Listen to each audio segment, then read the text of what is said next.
लगातार नक्सलियों के ऊपर दबाव बनाया जा रहा है, लगातार उनकी जो सीमाएँ हैं वो सिक्योर की जा रही है। उसके बाद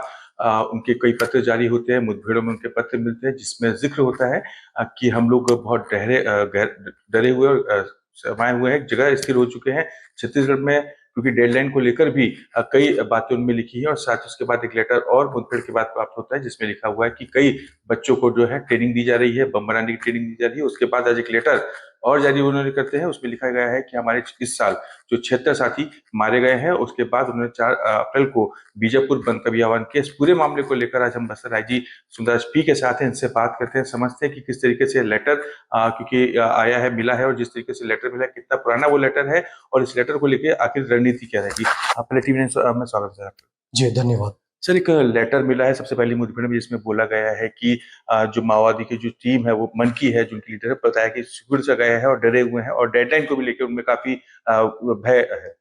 जिस तरीके से विगत समय में प्रतिबंधित एवं गैरकानूनी सीपी महोदय संगठन के खिलाफ प्रभावी रूप से अभियान संचालित की गई, इसके कारणवश महोदय संगठन को काफी बड़ी नुकसान उठाना पड़ा। उनके कैडर संख्या काफी हद तक कम होते जा रहा है, साथ साथ उनके जो क्षेत्रफल है पहले की तुलना में सिमटते जा रहा है। जैसे जैसा नवीन सुरक्षा कैंप स्थापित करने के पश्चात जो माओवादियों का आधार क्षेत्र वाले इलाका में भी, दक्षिण बस्तर क्षेत्र हो या पश्चिम बस्तर क्षेत्र हो या अबुझमाड़ इलाका में, लगातार सुरक्षा बल द्वारा नवीन कैंप के माध्यम से अपना प्रेजेंस को और ये रिडोमिनेशन को, साथ साथ जो प्रशासन का जो मजबूत एक उपस्थिति दर्ज कराया जा रहा है, इन सब कारणवश माओवादियों के लिए अभी एक अनुकूल वातावरण नहीं रहा। उन इलाका में जो सप्लाई नेटवर्क सिमटते जा रहा है, उनकी जो रिक्रूटमेंट बेस भी कम होते जा रहे हैं और उनके जो पहले जैसा आराम से एक जगह से दूसरी जगह जाने की स्थिति में भी नहीं रहा। इन सब परिस्थिति को लेकर माओवादी संगठन में काफी एक अभी कंफ्यूजन की स्थिति भी है और भय का माहौल भी है और उसी कारण से जो काफी बड़ी संख्या में माओवादी कैडर आत्मसमर्पण भी कर रहा है, संगठन छोड़कर भाग जा रहा है। इन सब ओवरऑल सिनेरियो को देखकर हमें प्रतीत हो रहा है आने वाला बहुत जल्दी इन इलाके में माओवादी संगठन का खात्मा सुनिश्चित होगा। हाँ सर, अभी मुठभेड़ हुई थी, फिर एक लेटर मिला है जिसमें साफ बताया गया है, जैसा बताते हैं कि कुछ जो बच्चे हैं उनको ट्रेनिंग दी जा रही है और साथ ही बम बनाने की ट्रेनिंग दी जा रही है। तो ये लेटर कितना पुराना है और इस पे क्या रणनीति रहेगी? जैसा प्रतिबंधित एवं गैरकानूनी माओवादी संगठन के एक पुराना मोडस ऑपरेंडी ये भी है, जो नाबालिग बालक बालिकाओं को अपना संगठन में जबरन भर्ती कराकर उन्हें आईडी बनाना, आईडी लगाना और अन्य जितना भी हिंसात्मक गतिविधि में उन्हें कंपलसरी पार्टिसिपेट कराकर उनके भविष्य को खराब करना और उनका रिस्क में डालना माओवादियों का पुराना एक तौर तरीका है। इसके देखते हुए विगत समय में लगातार इस टाइप का परिस्थिति को निपटाने के लिए सुरक्षा बल द्वारा कार्रवाई की गई थी और इसमें काफी हद तक उल्लेखनीय सफलता भी हुआ। अभी हाल फिलहाल के जो मुठभेड़ में जो दंडकारण स्पेशल जोन कमेटी का जो मेंबर है सुधीर उर्फ सुधाकर, जिनका डेड बॉडी रिकवर की गई, तो उस मुठभेड़ में एक पर्चा मिला, उसमें ये भी जिक्र किए गए थे वर्ष 2023 के आसपास का जो घटना को लेकर उसमें उल्लेख किए गए थे। उसमें कुछ कम उम्र का बालक बालिकाओं को भर्ती कराकर उनको ट्रेनिंग दी गई करके और उनका अलग अलग प्रकार का जैसे मिलिट्री एक्शन के लिए, पॉलिटिकल एक्टिविटी के लिए उनको ट्रेनिंग दी जा रही करके। लेकिन उसके पश्चात वर्ष 2024 और 2025 में उन इलाकों में सुरक्षा बल द्वारा माओवादियों के खिलाफ प्रभावी कार्रवाई करने के परिणाम स्वरूप उस क्षेत्र में अभी काफी कोई नया रिक्रूटमेंट या कोई पुराना कैडर भी अभी संगठन छोड़कर भाग जा रहा है और कोई बड़ी संख्या में कोई कम उम्र का बालक बालिका उसमें अभी वर्तमान परिस्थिति में नक्सल संगठन के लिए काम करते हुए नजर नहीं आ रहा है। फिर भी कुछ इलाका में कुछ कम उम्र का नाबालिगों को भी माओवादी अभी भी अपना कब्जे में रखकर उनको परेशान कर रहा होगा, प्रताड़ित कर रहा होगा। वो आने वाले समय में उसमें भी हम फोकस करके इस टाइप का जो बालक बालिकाओं को नक्सल की जो कब्जा से मुक्त कराने के लिए भी हमारा एक प्रयास रहेगा और पहले के तुलना में काफी हद तक ये इस टाइप का परिस्थिति में कम ही आया है। लेकिन शेष जो भी बचे हैं सभी बच्चों को भविष्य को मजबूत और उनके स्वतंत्र रूप से निर्मित करने के लिए हमारा प्रयास रहेगा। आज नक्सली संगठन की तरफ से एक विज्ञप्ति जारी हुई है जिसमें कहा है, उन्होंने कबूला है कि हमारे जो 76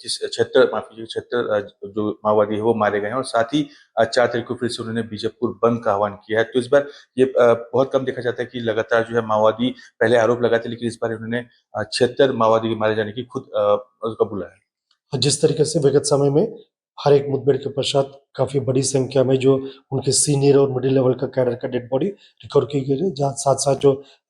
SLR, इंसास, AK-47, LMG जैसे ग्रेडेड वेपन भी काफी बड़ी संख्या में रिकवर हो रहा। तो उस विषय को माओवादी द्वारा भी प्रेस विज्ञप्ति में जिक्र किया। तो उनका वर्ष 2025 में और उसके पूर्व में 2024 में काफी बड़ी नुकसान हुआ करके और जैसे माओवादी संगठन अभी बिल्कुल नेतृत्वहीन और दिशाहीन होगी इन सब परिस्थिति को देखकर जो लोअर लेवल माओवादी कैडर है काफी बड़ी संख्या में संगठन छोड़कर आत्मसमर्पण भी कर रहे हैं और माओवादियों का क्षेत्र की जनता को दिग्भ्रमित कराकर गुमराह कर अपनी उपस्थिति दर्ज कराने के लिए बीच बीच में बंद का कॉल इस टाइप का आह्वान की जा रही है, लेकिन उससे कोई असर नहीं पड़ेगा। क्षेत्र की जनता माओवादियों का असली जो चेहरा है, जो विकास विरोधी, जन विरोधी, आदिवासी विरोधी चेहरा को देख लिए, जान लिए, पहचान लिए, इसलिए माओवादी के इस प्रकार का जो बंद की कॉल या कोई नकारात्मक गतिविधि को अभी कोई समर्थन या सहयोग नहीं मिल रहा है और उस समय भी हम लोग को पूरा सावधान रखेगा और माओवादी के जो भी साजिश हो उसका निपटाने के लिए हमारा सुरक्षा बल सभी तरीके से तैयार है। पुनर्वास नीति के तहत भी जो है कई बड़े माओवादी ने सरेंडर किए। अभी कुछ ही दिन पहले 4 महिलाएं और 3 पुरुष ने भी सरेंडर किए थे, जिसमें प्लाटून नंबर 1 के माओवादी बताया जाए। तो कितनी बड़ी सफलता के रूप में इसको देखते हैं? क्या लगता है कि आने वाले समय में कि जो माओवादी हैं, बड़े माओवादी, वो भी सरेंडर कर सकते हैं, वो भी मुठभेड़ में उनका अंत होगा? विगत कई वर्षों से देखा जाए तो बाहर के जो माओवादी कैडर के जो नेतृत्व है, आमतौर पर तेलंगाना, आंध्र प्रदेश, महाराष्ट्र या उड़ीसा इस प्रकार का बाहर प्रांत का जो सीनियर माओवादी कैडर द्वारा बस्तर संभाग के अंदर के जो स्थानीय युवा युवतियों को अलग अलग विषय पर दिग्भ्रमित करते हुए, उनको गुमराह करते हुए कंपलसरी तरीके से उनका संगठन भर्ती करके उनको उपयोग एक ह्यूमन शील्ड के रूप में, एक फुट सोल्जर के रूप में इस्तेमाल की जाती है और कभी भी मुठभेड़ होते सामने लोकल कैडर्स को छोड़ के पीछे से जो सीनियर माओवादी कैडर भाग जाते और इस विषय का भी स्थानीय माओवादी कैडर काफी हद तक समझ लिया है। इसलिए देखा जाए तो वर्ष 2024 में और 2025 में सभी मुठभेड़ में सुरक्षा बल द्वारा माओवादियों का जो सीनियर कैडर तक पहुंचाने में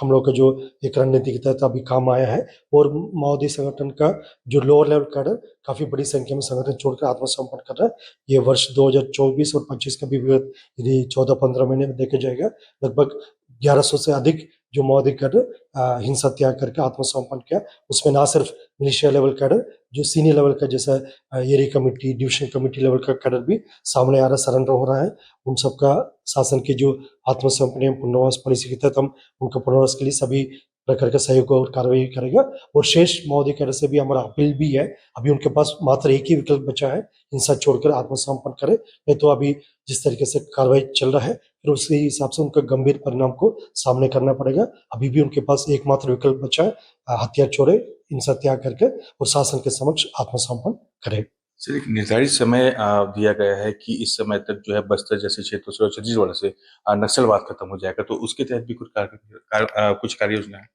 जैसा दोनों राज्य सरकार और केंद्र सरकार की मंशा है, बहुत जल्दी बस्तर संभाग के अंदर से जो नक्सल समस्या को समाप्त हो और इस क्षेत्र में शांति व्यवस्था स्थापित करने के साथ साथ विकास कार्य को भी गति दे सकता है और क्षेत्र की जनता का भी वही इच्छा है, इस समस्या को बहुत जल्दी निपटाना चाहते हो जनता भी, इसलिए सुरक्षा बल को, प्रशासन को, शासन को सभी प्रकार का सहयोग जनता से मिल रहा है। दूसरी ओर नक्सल का क्षेत्र की जनता से किसी प्रकार का भी कोई सहयोग या समर्थन आज की परिस्थिति में नहीं मिल पा रहा है। इन तमाम परिस्थिति को देखते हुए और जिस जिस तरीके से कनेक्टिविटी भी बढ़ गई है, जो विगत समय की तुलना में अभी अंदरूनी इलाका में भी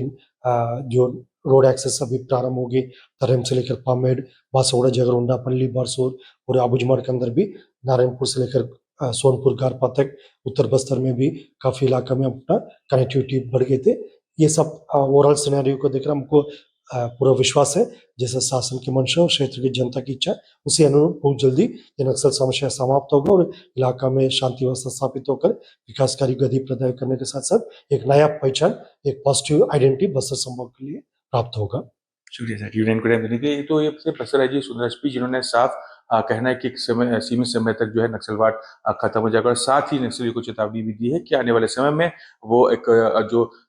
पुनर्वास नीति उसके तहत आम जनजीवन जिए, नहीं तो जो गंभीर परिणाम जिस तरीके से एनकाउंटर होते हैं उस तरीके से गंभीर परिणाम भी भुगतने के लिए तैयार है। टीवी 9 भारतवर्ष के लिए जगदलपुर से मैं सुमित सिंह।